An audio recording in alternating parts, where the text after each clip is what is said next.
बिस्मिल्लाहिर्रहमानिर्रहीम। अस्सलाम वालेकुम। वेलकम है आपका लैर्स हट में एक नई वीडियो के साथ। आज जो टॉपिक हम डिस्कस करेंगे वो है proved fact versus disproved fact, यानी प्रूव्ड फैक्ट क्या है और डिसप्रूव्ड फैक्ट क्या है।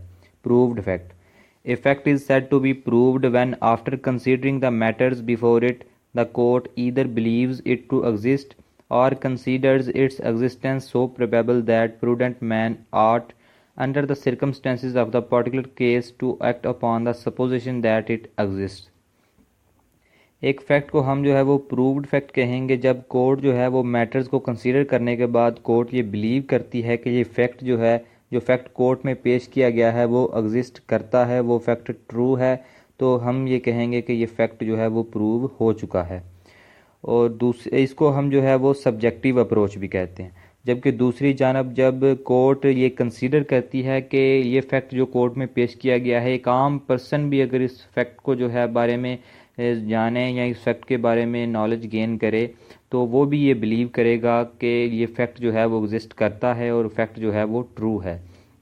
यानी पहली सूरत में कोर्ट पर्सनली ये बिलीव करती है फैक्ट जो कोर्ट में पेश किया जा रहा है वो ट्रू है और वो एग्जिस्ट करता है। जबकि दूसरी सूरत में जो है वो कोर्ट ये कंसीडर करती है, ये सोचती है कि अगर ये फैक्ट एक आम पर्सन के, एक ऑर्डिनरी पर्सन और एक कॉमन पर्सन के सामने भी पेश किया जाए तो वो भी यही बिलीव करेगा कि ये एक्ट जो है, ये फैक्ट जो है वो एग्जिस्ट करता है और ये फैक्ट जो है वो ट्रू है। इसके बाद है फैक्ट डिसप्रूव्ड, यानी डिसप्रूव्ड फैक्ट क्या है। A fact is said to be disproved when after considering the matters before it the court either believes that it does not exist or considers its non-existence so probable that a prudent man ought, under the circumstances of the particular case, to act upon the supposition that it does not exist। यानी एक fact को हम disproved fact कहेंगे जब court के सामने कोई भी फैक्ट पेश किया जाए और कोर्ट जो है वो मैटर को कंसीडर करने के बाद ये बिलीव कर लेती है कि ये फैक्ट जो है वो एग्जिस्ट नहीं करता, ये फैक्ट जो है वो ट्रू नहीं है, तो इस सूरत में जो है वो इसे डिसप्रूव्ड फैक्ट कहेंगे।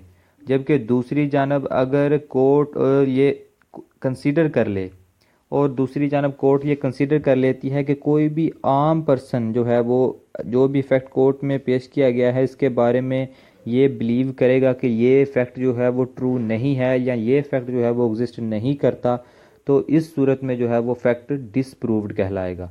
यानी फैक्ट जो है वो डिसप्रूव तब होगा जब कोर्ट ये बिलीव करती है कि ये फैक्ट जो है वो एग्जिस्ट नहीं करता और फैक्ट जो है वो ट्रू नहीं है, और या कोर्ट ये कंसीडर करे कि फैक्ट अगर किसी ऑर्डिनरी पर्सन के सामने, किसी कॉमन पर्सन के सामने जो है वो फैक्ट उसे बताया जाए, उसके सामने जो है वो फैक्ट जो है रखा जाए, तो वो भी यही बिलीव करेगा कि ये फैक्ट जो है वो एग्जिस्ट नहीं करता या फैक्ट जो है वो ट्रू नहीं है।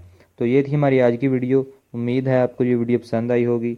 अगर आपको ये वीडियो अच्छी लगे तो इसे लाइक करें, चैनल सब्सक्राइब करें। अल्लाह हाफिज़।